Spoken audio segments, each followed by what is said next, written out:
그래서 하나님께서 창조하신 사람을 보시고 첫 번째 하신 말씀이 바로 보시기에 심히 좋았더라라는 말씀을 하셨습니다. 하나님이 사람을 만드시기에 그리고 난 다음에 보니까 너무 좋았다라는 말입니다. 우리는 모두 다 이렇게 하나님께서 만드신 좋은 사람들입니다. 사람들은 누구나 다 좋은 가정, 좋은 직장, 좋은 학교 들어가고 싶어 합니다. 수험생들은 또한 좋은 대학에 들어가고 싶어 하지요. 젊은이들은 누구나 좋은 남자, 좋은 여자를 만나고 싶어 하고, 부모면 좋은 사위, 좋은 며느리 얻고 싶어 합니다. 성도들은 좋은 교회, 좋은 목사님을 만나기를 싶어 하지요. 목사 또한 좋은 교회, 좋은 성도들을 만나고 싶어 합니다. 좋은 사람과 나쁜 사람의 차이는 크게 별게 없습니다. 아주 간단합니다. 좋은 사람은 항상 내가 먼저 좋은 사람이 되고자 노력한다라는 것입니다. 좋은 사람이라고 하는 것은 내가 좋은 것을 누리고 싶어 하는 것만큼 다른 사람도 좋은 것을 누리고 싶은 권리가 있다라는 것을 늘 생각하는 겁니다. 쉽게 말하면 좋은 사람은 좋은 아내를 만나고 싶은 만큼 자신도 좋은 남편이 되려고 노력을 합니다. 좋은 남편을 만나고 싶은 만큼 자신도 좋은 아내가 되려고 노력을 합니다. 좋은 대학에 들어가고 싶은 만큼 좋은 학교에 어울리는 학생이 되려고 노력을 합니다. 또한 내가 들어가고 싶은 좋은 직장이 있으면 그 직장에 어울리는 실력을 쌓아가는 것이죠. 이런 사람들이 좋은 사람입니다. 하지만 나쁜 사람은 어떤 사람이냐? 공짜로 좋은 것들을 누리고 싶어 하는 사람입니다. 좋은 아내를 만나고 싶어 하면서 정작 본인은 좋은 남편이 되려고 노력하지 않습니다. 좋은 남편을 만나고 싶어 하면서 자신이 먼저 좋은 아내가 되려고 하지는 않습니다. 좋은 대학에 들어가고 싶어 하면서 좋은 대학에 어울리는 좋은 학생이 되려고 하지 않습니다. 좋은 아내를 만나고 싶다면 기도만 할 게 아니라 좋은 남편이 되려고 노력해야 하는 줄로 믿습니다. 좋은 남편을 만나고 싶다면 내가 먼저 좋은 아내가 되려고 노력을 해야 합니다. 좋은 대학에 들어가려면 그 대학에 걸맞는 수준을 내가 쌓아야 하죠. 좋은 직장을 원한다면 청년들이 자신이 먼저 좋은 직장인이 되기 위해서 실력을 쌓아 나아가야 합니다. 좋은 교회를 원하는 성도면 자신이 먼저 좋은 성도가 되어야 합니다. 좋은 교회에서 좋은 성도들과 함께 목회하고 싶다면 목사 자신이 먼저 좋은 목사가 되어야 합니다. 좋은 사람, 좋은 직장, 좋은 가정, 좋은 교회를 원한다면 내가 먼저 거기에 어울리는 좋은 사람이 되어야 되는 줄로 믿습니다. 하나님께서 태초에 사람을 만드실 때에 두 가지의 재료로 만드셨습니다. 그 첫 번째가 흙이고 두 번째가 생기입니다. 먼저 하나님께서 사람을 창조하실 때 사용하셨던 흙의 네 가지 특성을 통해서 하나님께서 만드신 좋은 사람이 어떤 사람인지를 살펴보고 있습니다. 우리는 지난 시간에 우리를 흙의 첫 번째 특성이었던 생명에 관해서 말씀을 나누었습니다. 태초에 하나님께서 흙으로 사람을 창조하시고 하나님이 만드신 그 사람의 이름을 아담이라고 지었습니다. 왜 하나님께서 사람의 이름을 아담이라고 하셨는가? 바로 흙으로 만들었기 때문에 아담이라고 지은 겁니다. 아담이라는 뜻은 히브리어 아다마에서 나온 말입니다. 이 말은 흙이라는 말입니다. 휴먼이라는 사람이라는 뜻도 라틴어 휴머스에서 나온 말입니다. 흙이라는 뜻입니다. 그래서 하나님께서는 사람을 만드시고 너는 흙으로 만들어졌으니 그 이름을 흙이라, 사람이다 이렇게 불렀다라는 것입니다.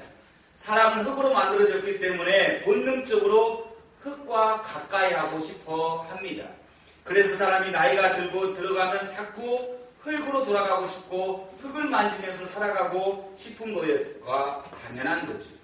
우리가 하나님의 생명을 가지고 있기 때문에 사람들이 우리를 가까이 하고 싶어야 한다라는 말입니다.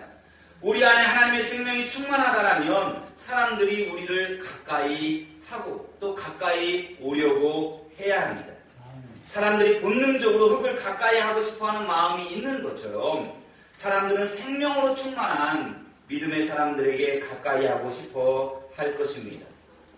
오늘은 그 두 번째 시간으로 흙의 두 번째 특성인 정직에 대해서 말씀을 나누려고 합니다. 옛날 어느 왕이 나라의 대신들에게 꽃망울이 맺힌 화분 하나씩을 나누어 주면서 한 달 후에 가장 예쁘게 갖고 온 자에게 내 사랑하는 공주를 그에게 주겠다라고 말을 했습니다. 그날부터 이 대신들은 모두 자기에게 주어진 화분을 마치 임금 대하듯이 했습니다. 저마다 제일 예쁘게 가꾸기 위해서 매일 온갖 정성을 다 기울였습니다. 대신들은 화분을 왕에게 가지고 왔습니다. 그리고 모두 다 아름답고 향기롭기 그지없는 그러한 화분을 왕에게 갖다 바칩니다. 그런데 제일 마지막에 화분을 들고 온 대신의 손에 들려있는 화분을 보고는 모두 깜짝 놀랐습니다. 그 화분 속에는 화려한 꽃이 아니라 말라 죽어서 비뚤어진 줄기만이 볼썽사납게 꽂혀 있었기 때문이죠. 왕이 녹이 띈 얼굴로 이게 어찌된 영문인지에 대해서 물었습니다. 그때 그 대신은 죽을 죄를 지었다라고 하는 표정으로 지난 한 달 동안 온갖 노력과 정성을 다 기울였는데 까닭없이 꽃이 시들어 버렸기 때문에 어쩔 수 없이 그냥 가지고 왔노라라고 대답을 했습니다. 그러자 이 왕은 죽은 꽃을 들고 온 그 대신에게 공주를 아내로 주었습니다. 모두들 의아해했지만 그 이유는 간단합니다. 한 달 전 왕은 뿌리를 잘라버린 꽃을 심은 화분을 대신들에게 나누어 주었던 것입니다.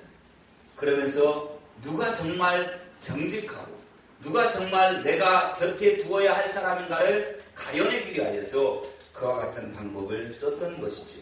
그런데 대신들은 모두 그 가져가온 화분은 다 죽었는데 그 화분이 예쁜 꽃을 피웠다라는 것을 보여주고 내가 정성을 다했다라고 하는 것을 보여주기 위해서 각자 좋은 화분들을 구입해 가지고 와서 왕에게 거짓으로 드렸던 것입니다. 오직 한 사람만이 정직하게 본래의 화분을 가지고 왔던 것이지. 사랑하는 여러분, 여러분은 어디에 속해 있다라고 스스로 평가하겠습니까? 목적과 이득을 위하여서 화분을 바꿔치기 한 사람에게 속해 있는 사람입니까? 아니면 어떤 불이익이 있을지라도 불구하고 말라 비틀어진 그 화분을 그대로 가지고 나오는 사람에게 속해 있습니다. 당신이 만약 어떤 상황 속에서도 정직함을 잃지 않고 삶을 살아가고 있다면 그 사람은 진정한 사람입니다. 하나님이 만드신 그 법칙대로 삶을 살아가는 사람입니다. 흙은 어떤 경우에도 거짓을 행하거나 속이지 않습니다. 콩 심은 데 콩 나고 팥 심은 데 팥 난다라는 말이 있습니다.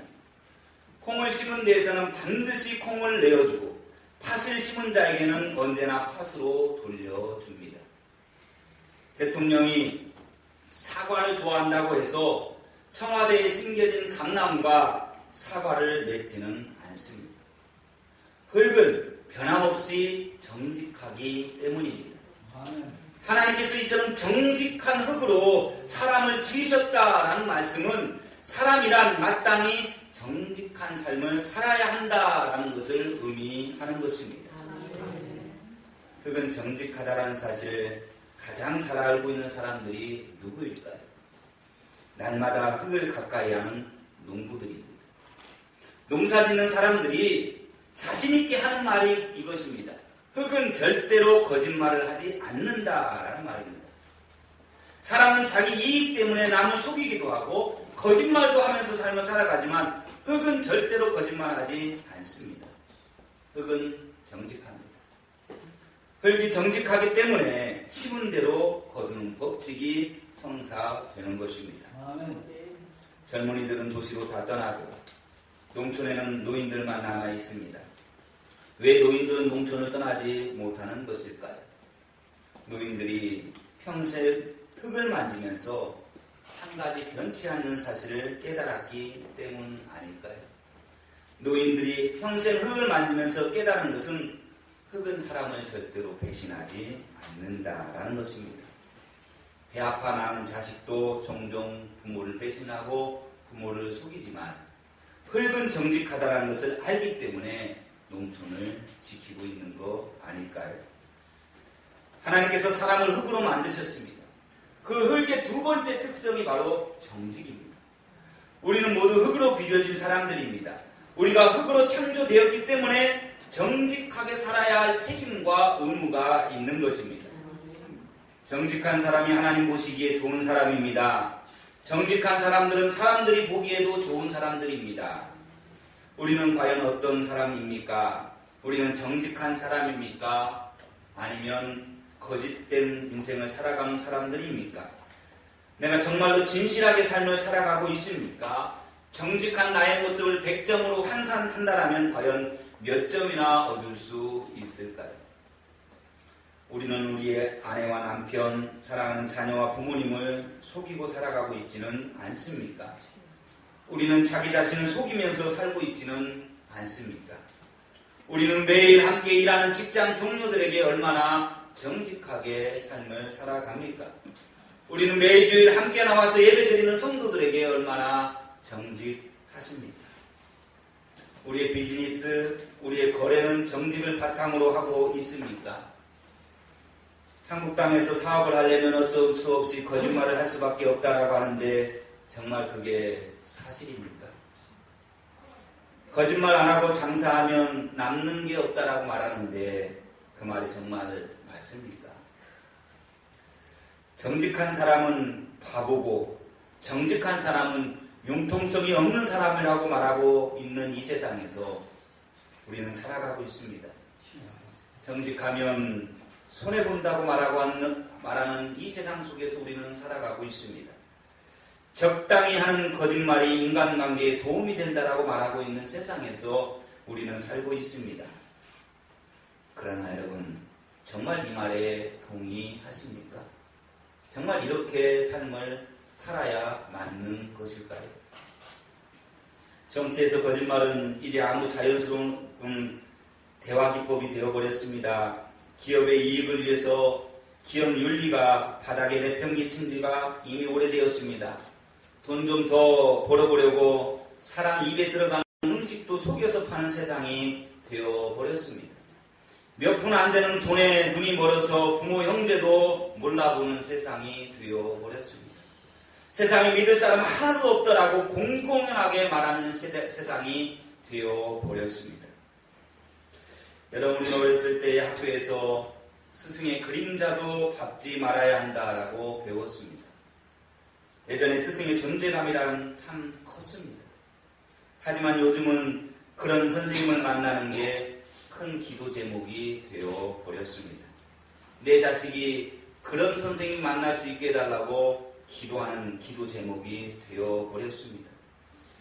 자신의 쌍둥이 딸을 좋은 대학에 보내려고 2년 가까이 몰래 시험지를 빼돌린 선생님이 있습니다. 시험 치기 전에 아버지가 딸에게 시험지를 갖다 줍니다. 아버지는 딸에게 말합니다. 이건 너와 나만 알고 있는 비밀이야. 아무도 모를 거라고 생각을 했습니다.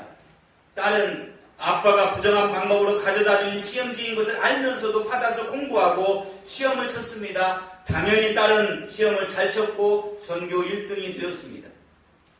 정직하지 않은 아빠 덕분에 쌍둥이 딸이 좋은 대학에 들어갈 뻔했습니다. 만약에 안 들켰다면 말입니다. 아무리 딸을 사랑해도 그렇게 하면 안 되는 거 아닌가요? 학교 선생님이기 전에 아버지가 딸에게 바른 길을 보여줘야 되지 않겠습니까? 아버지가 딸에게 스승이 제자에게 부정한 방법을 써서라도 좋은 대학에 들어가고 좋은 직장에 들어가고 성공해야 된다고 가르치면 안 되는 것이지요. 사랑하는 딸에게 정직한 방법으로 네가 가고 싶은 대학에 들어가도록 격려하고 축복해 주는 것이 옳은 일 아니겠습니까? 우리가 사는 세상은 부정직함이 사회 곳곳에 스며들어 있는 세상입니다. 이런 부정직한 세상 속에서 우리도 세상에 편승해서 살아야만 하는 걸까요?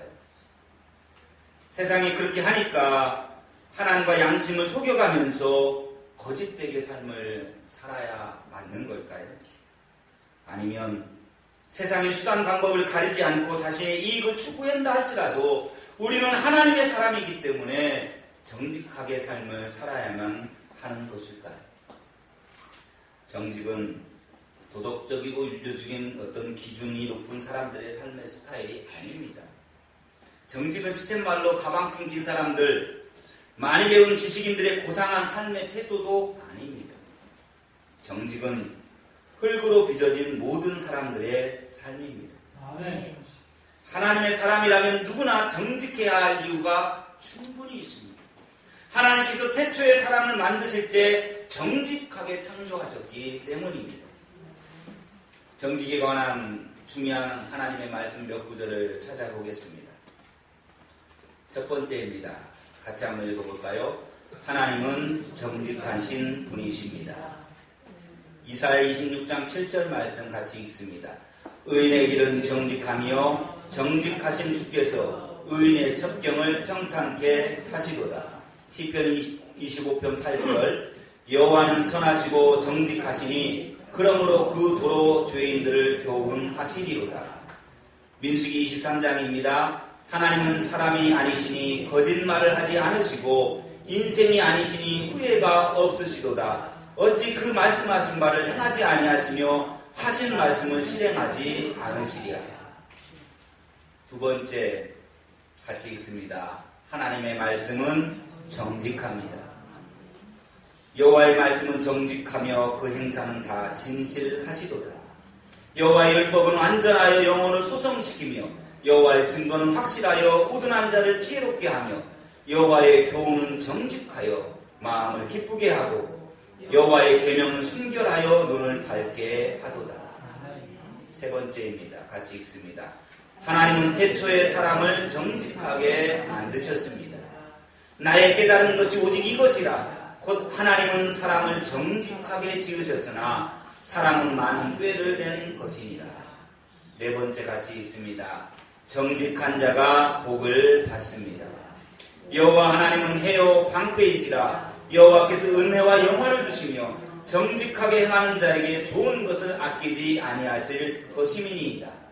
여호와께서 보시기에 정직하고 선량한 일을 행하라. 그리하면 네가 복을 받고 그 땅에 들어가서 여호와께서 모든 대적을 내 앞에서 쫓아내시겠다고 내 조상들에게 맹세하신 아름다운 땅을 차지하리니 여호와의 말씀과 같으니라.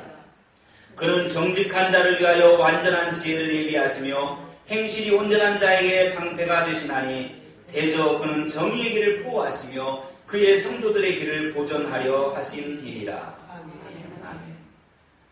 한 걸음 더 나아가 보겠습니다. 사람들이 거짓말하는 문제, 정직하지 않은 사람들에 대해서 영적으로 우리가 한번 접근해 보도록 하겠습니다.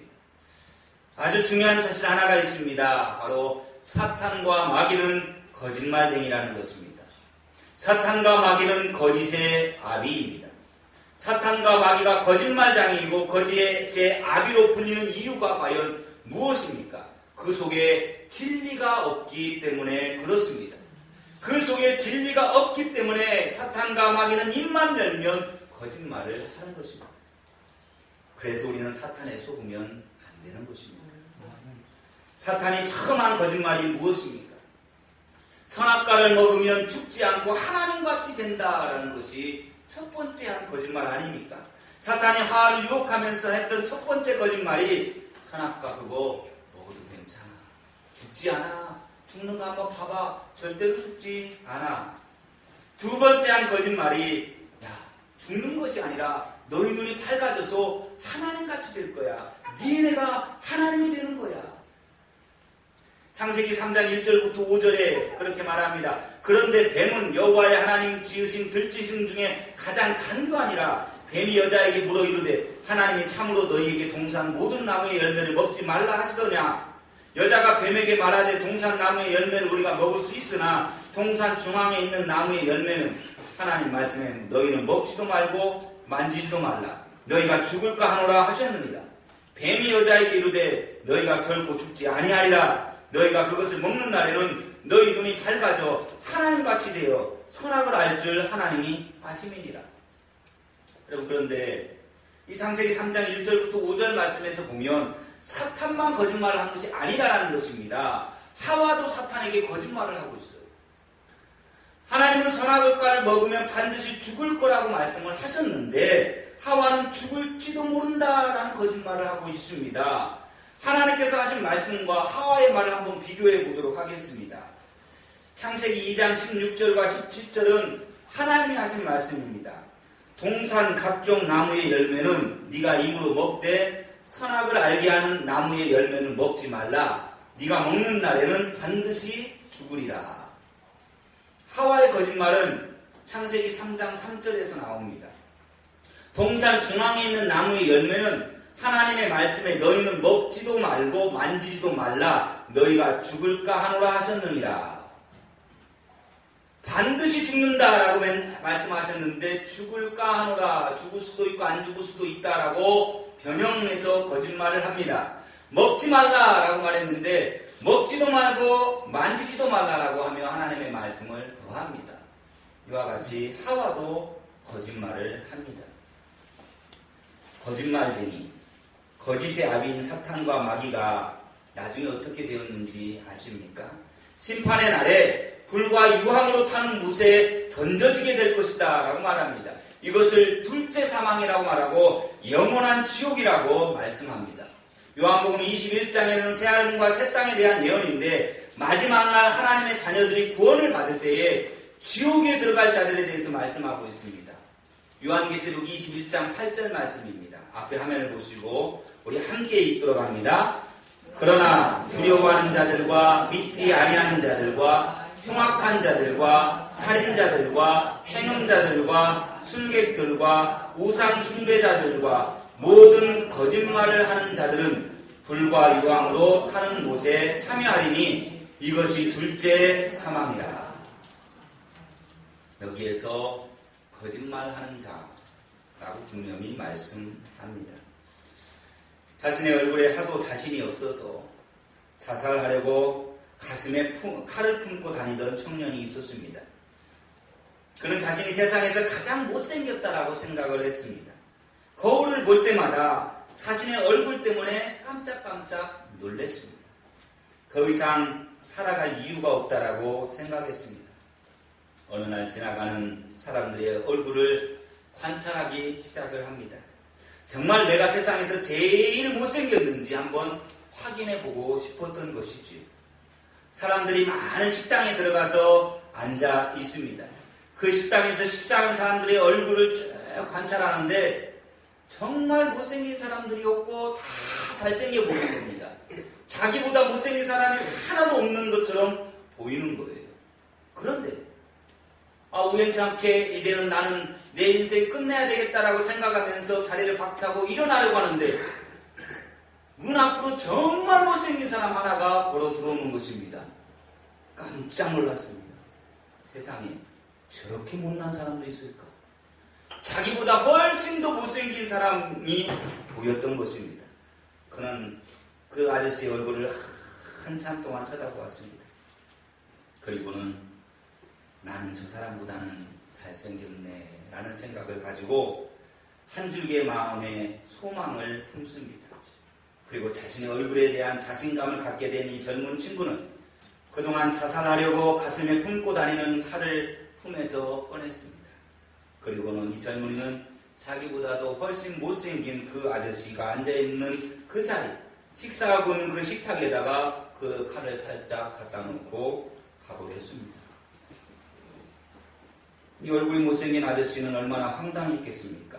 밥을 먹고 있는 식탁에다가 갑자기 어떤 미친 사람이 칼을 갖다 놓고 가니까 얼마나 황당하겠어요. 밥 잘 먹고 있는데 느닷없이 어떤 미친놈이 칼을 선물로 주고 가는 것입니다.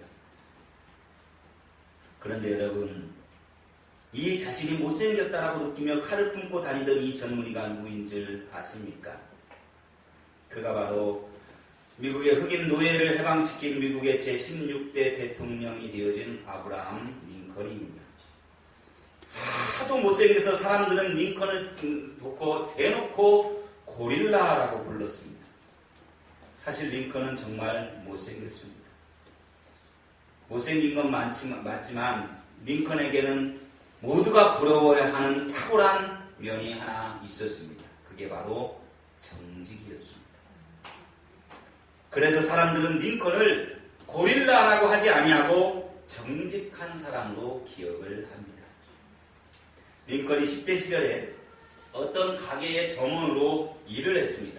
그는 매우 성실하고 정직하게 일을 해서 주인의 신임을 받아서 얼마 안 되어져서 그 가게를 책임지는 매니저가 되었습니다. 어느 날 하루의 일을 다 마치고 계산을 하는데 10센트가 남는 거였습니다. 우리로 따지면 약 100원 정도가 남는 거예요. 링컨은 어떤 손님에게 잔돈을 잘못 거슬러줘서 그 손님에게 10센트를 덜 주었다는 사실을 발견하게 됩니다. 그래서 10달러도 아니고 그 10센트, 그 100원 가지고 링컨은 밤새 고민하다가 휴일인 다음 날 5km를 떨어진 그곳에 그 손님의 집에 찾아가서 그 10센트를 돌려주고 돌아옵니다.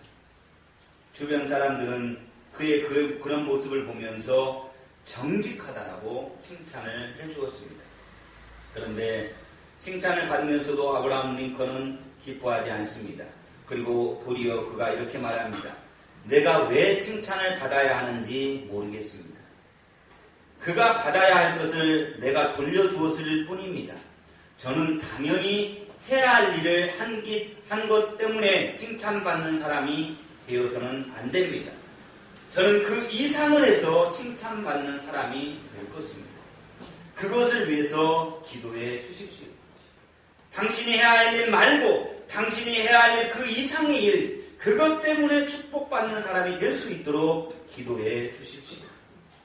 결국 그는 실패에 실패를 거듭하면서도 51세에 미국의 제16대 대통령에 출마해서 드디어 당선이 되어졌습니다.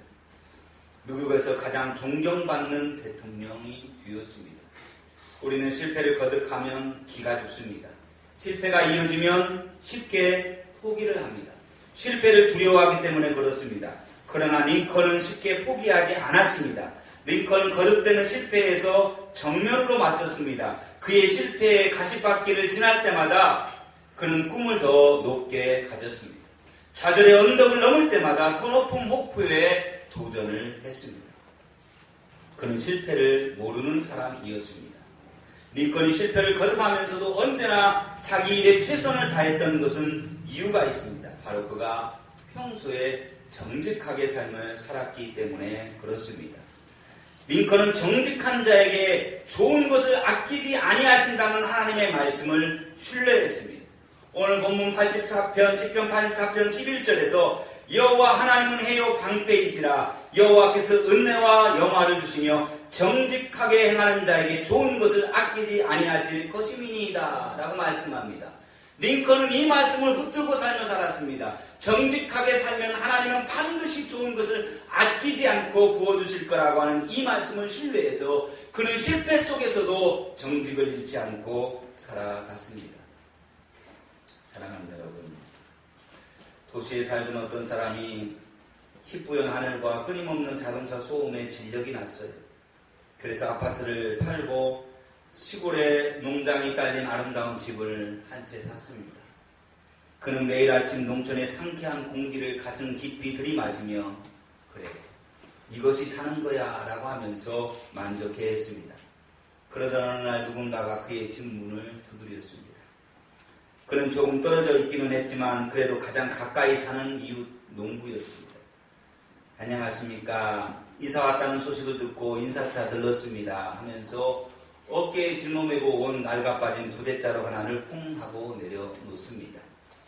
마땅히 집에 드릴 것이 없고 해서 하면서 이 이웃 농부는 부끄러워하며 그 선물을 내려놓고 반갑다는 인사를 하고 떠났습니다.